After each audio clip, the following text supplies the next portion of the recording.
Episode 22, painting number 13, part 2 of the demo with Karen and Gouache, and musical guest rendering credits, Bob Pyle. Banjo. Let's go.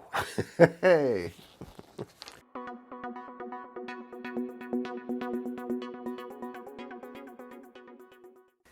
Hello everyone, this is Craig Howe, if you don't already know. We're going to start off this episode as we start off most of the others with viewing one of the finished paintings that are in the In Progress ArtStory book. This episode is number 13 of the 48. It's titled The Little House. We're going to be seeing again, as we always do, the doodle, the worksheet, and the finished painting.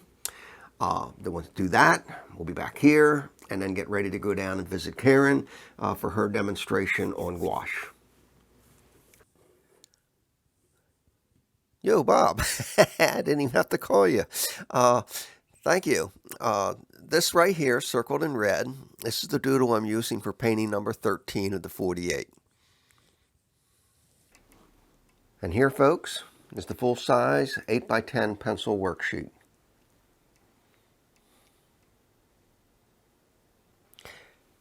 And here's painting number 13, titled The Little House.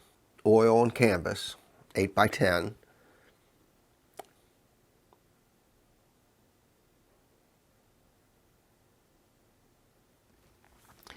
Okay, we're going to be heading down to Karen's. Sort of, kind of. I'm still here. That was already filmed, so we're just going to head to that clip. So I'll see you in a little while. Bye. Okay, so you're going to do a real quick demo. I have. Do you want to pause for a second while I set up a moment? Yes. Okay. Ready for our I'm demo. ready for the demo, yeah. So here's my palette. I just squeezed out some of the colors I think I'm going to use. Okay. So they look very shiny when they're wet, but they're still not. So this is the photograph I'm going to use as my source. This is a mustard field in India. I was in India in 2007. Okay. All right, so that's my source photo. When I start a sky, I'm going to pre-mix my color, just like I would for oil, because I need quite a lot of it. This is a 6x8 space drawn onto this watercolor paper. Okay, and you got to work pretty fast. I'm going to stand up. It doesn't matter if you don't see my face, I don't think. No, your face isn't seen. No. Now, I will tell you that this is a little on the textured side, and as I said, I prefer something finer, but I thought this would be a good all-purpose general substrate to start with. The other thing is I have to work fairly fast. I also don't worry about staying inside the lines of my square because I can mat it, or if I decide I want to do the varnish and framing, I can cut it down and put it on a piece of board. So I pick up a little white so it fades. You know how a sky fades as it comes down? So this paper takes a fair amount of paint. And now you see I already have to spray my paints to keep them active.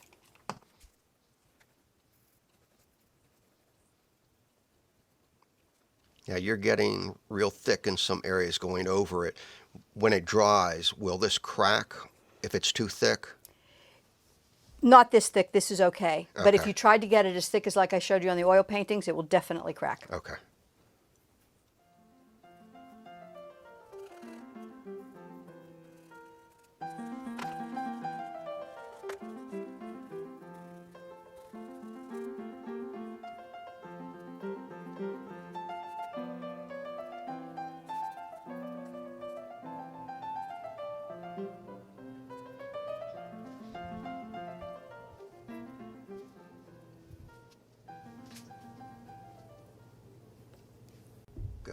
Okay, now I've taken a slightly wet brush, maybe a little bit more wet than that, just so I can smooth this over so it doesn't look quite so blotchy. It's a very smooth sky, but there are delicate color changes.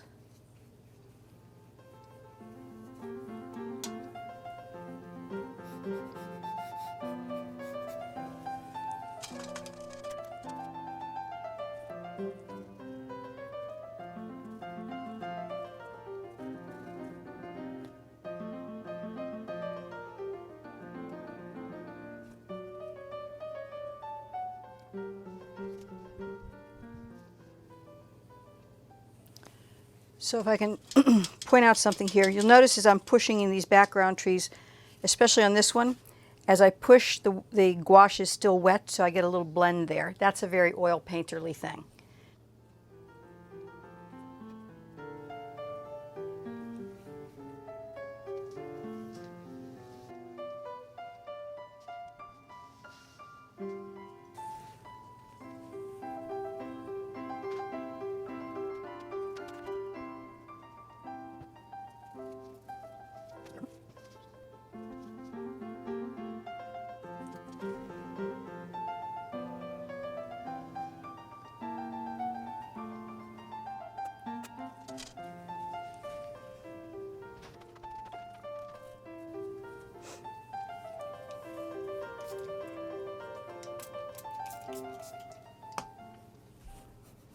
It would be interesting to put a spray on the painting and see how that makes the paint move.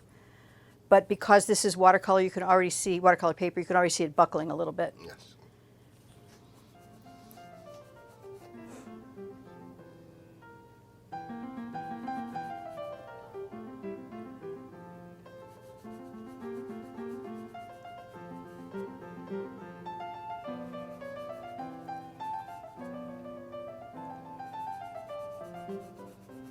Messing around.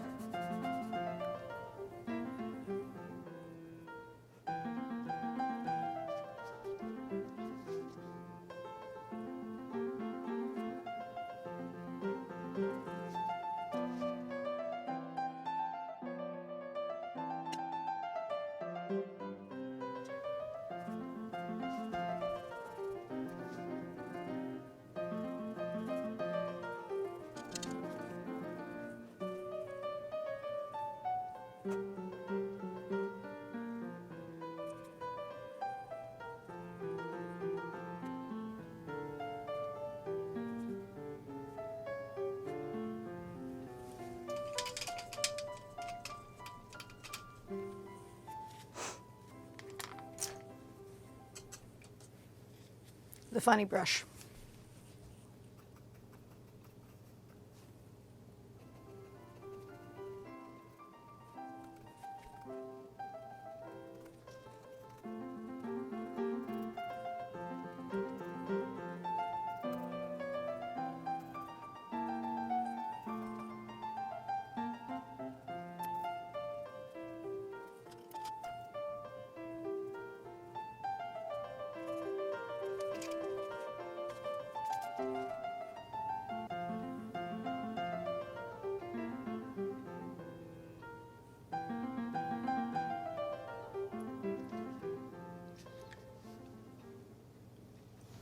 Now, with my experience with acrylics, and they didn't work so well with me because of the way I paint, but I I didn't like how they kept drying real quick. And you spritz this with the water. Do acrylic artists also do the same thing with the acrylics, is keep spritzing I know their artists. palette? I know artists, yes, who do that. Huh? I know artists, yes, who do that. Okay. I'm not. I've done minimal acrylic in my whole painting career, so I don't have a lot to say about that. Okay. Well, then I'll have to find an acrylic artist to interview. I think that would be a good idea.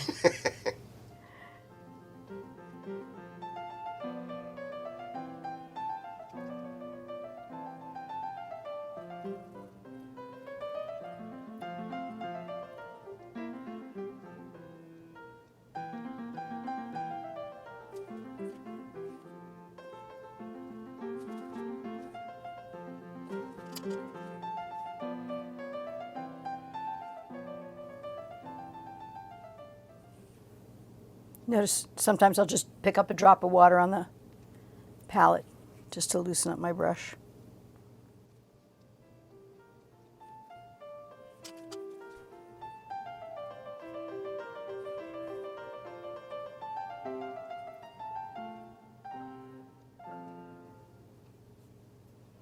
Okay, so for the purposes of this demo, that's pretty much done. my goal with gouache is to use it primarily as a traveling medium, because you can travel with it more easily than you can with oils. You don't need any sort of special dispensations, and also to do on-site painting. So you want to be able to paint something in 30 to 60 minutes and call it quits.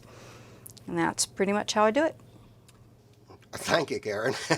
This was different for me, my first interview. See how all this works out, but this was great. Wonderful painting.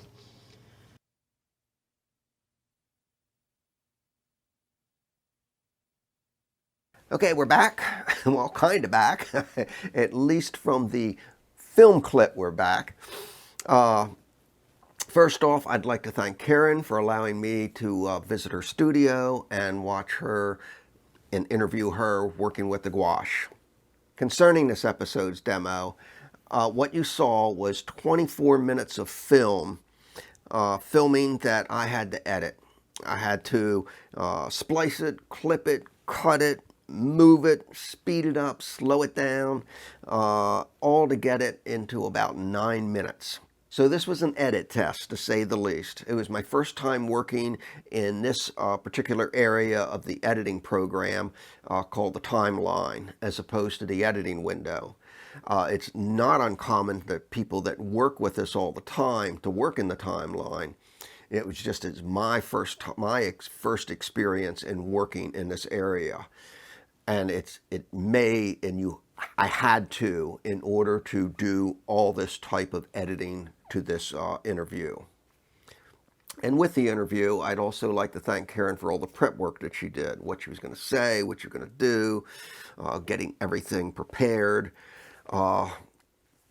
Almost felt like I was hardly doing any interviewing at all, and I really appreciate that. So with the videos in general, the interviews that I plan to do going forward, they're work in progress. A lot of critiquing. And what can I say? I will continue to improve. So with that, end of this episode. Next episode is painting number 14, a fictitious question, worksheet. Going to transfer to canvas, get a little painting in, and that's where we leave everything. Ending credits, musical guest Bob Pyle, wonderful little whimsical tune. Be good, be safe. Until next time, I hope to see you again. Bye-bye.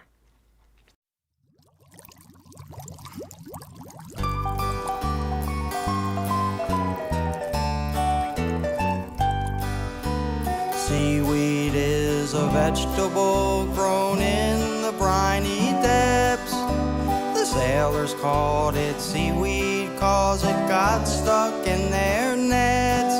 They'd like to rid the world of it if they could have their wish, because it tangles up their nets and scares away the fish. Seaweed, oh seaweed, why do they call you names? If they misunderstand you, you're really not to blame. So put your best fin forward and stand up proud and tall.